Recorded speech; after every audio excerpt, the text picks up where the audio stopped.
ए मुन्ना भैया, आजकल के दौर में लव वाला जौन बीमारी चलल बा बहुत खतरनाक बा। ओहो, एकरा मतलब तू प्यार कइले बार ना? अब उमरे बा, तब का कइल जाई भैया। भैया भगवान तो बचे ही नहीं इस प्यार से, तो मनुष्य क्या चीज है ना? तो मनुष्य को भी प्यार हो जाता है ना? तो देखी एगो लड़का एगो लड़की से प्यार कइले बा, कहता भगवान से कि ये भगवान तू दिल तो बनैबे कैल लेकिन दवाई ना बनैल। लड़का के भाव का बा मुन्ना भैया? अरे दिल तो बनवले राम,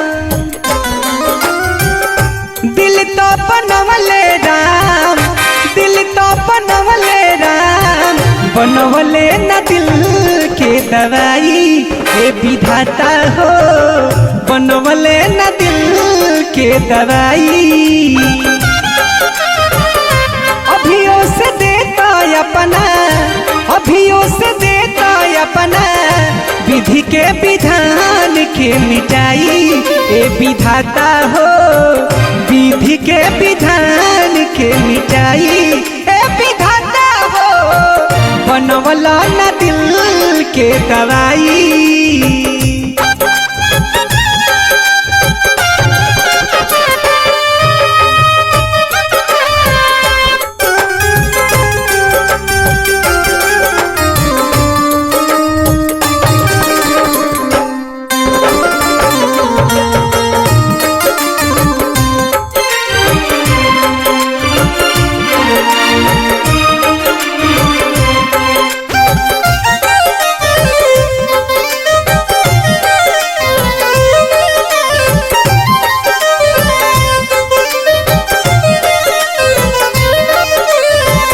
और लड़का कहता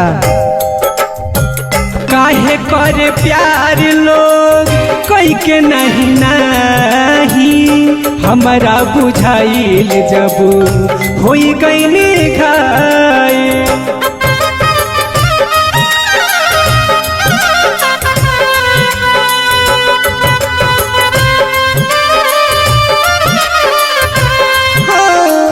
काहे करे प्यार लोग कोई के नहीं नहीं, हमारा बुझाइल जब होई गई घायल। एक पल के काहे सहल, एक पल के काहे सहल, जाए ना जुदाई ए विधाता हो। देखिए ये जो कार्यक्रम हम सब दे रहे हैं बस एक ही बाजा का कमाल है और एक ही बाजा से हम बजा रहे हैं। क्या मैं बजा रहा हूँ कि नहीं? जी भैया जी। तो बस एक ही बाजा का कमाल है और भाई को मैं लगातार प्रयास करवा रहा हूँ। आप सब देखते हैं इनको कितना ज्यादा वायरल कर रहे हैं और इनको कितना ज्यादा ट्रेंड कर रहे हैं। सुनाइए। अरे एक पल के काहे सहल, एक पल के काहे सहल, जाए ना जुदाई ए विधाता हो, बनवला न दिल के दवाई ए विधाता हो, बनवला न दिल के दवाई।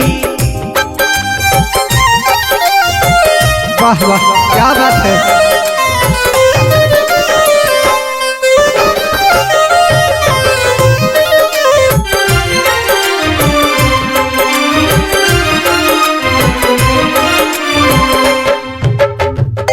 जे कहे जान जान उहे जान लेला, बाहर विधाता तुहर गजब के खेला।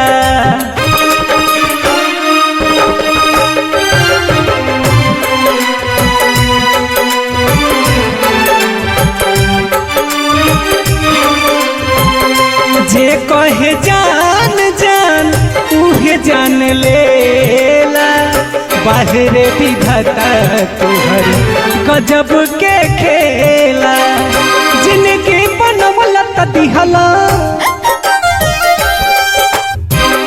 जिनकी बनवला त दिहला, जिनकी बनवला त दिहला, मौत बनाई ए विधाता हो, बनवला ना दिल के दवाई ए विधाता हो, बनवला ना दिल के दवाई ए विधाता हो, बनवला ना दिल के दवाई।